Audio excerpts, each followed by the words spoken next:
Advising to yourself, to me, or to Natsuki. Do you mind if I read your poem now? Please do! I'd love to share my thought process behind it. Yuri smiles dreamily, as if that's a rare opportunity for her. Which itself is kind of funny. After all, isn't this supposed to be a literature club? And here we go. Poetry time.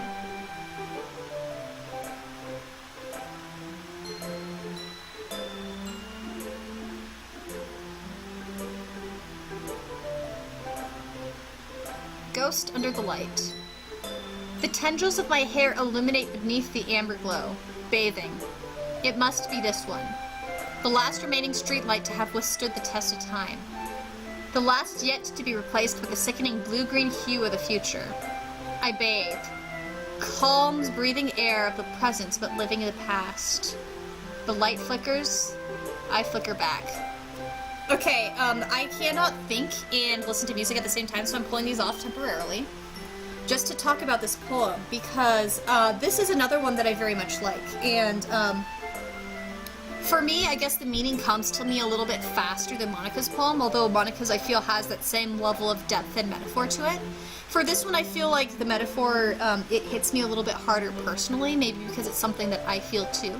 I really like this, because it's the concept of, you know, there are those, you know, life keeps on changing through time, and it usually doesn't change all at once, but it changes bit by bit, that gradual morphing process. And so there are going to be some things that filter out of your life sooner than others, and some things from the past that just keep on going and sustaining. But there is going to be a point where everything keeps on getting shifted and rotated through until your present has none of the things in common at, let's say, you know, point A far back in the past. And so I like this concept of talking about the future not feeling very pleasant, being a sickening blue-green hue, and about that last remaining streetlight, the last thing that is from the past that's still connecting to your present.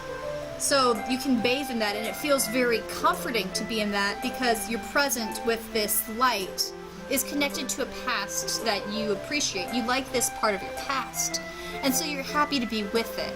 But what's so interesting and cool about this poem also is the pointing out that even this last light, even though it's yet to be replaced, it's flickering, and you are flickering back, because your identity is so connected in with the events and things surrounding you, and situations around you, or mental processes. You know, this can be talking about mental processes as well. So once that light flickers, you know, you're going to be flickering too, because that tie to the past is going to be dying, and with it you're going to have to forge onto that blue-green hue of that future that you're not necessarily so enthused to be a part of. And frankly, that's something that I personally am going through a whole lot right now, is I feel a whole lot of comfort in those little niches of areas in my life where I can still feel the past and, you know, keep those in my present. I had a very good past, and I'm not so enthused about the future, so I'm happy to have those instances where I can enjoy that amber glow. So I do like this poem a whole lot. So there we go. Those are some of my thoughts, though. And now I can listen to the music again now that I've gone through that.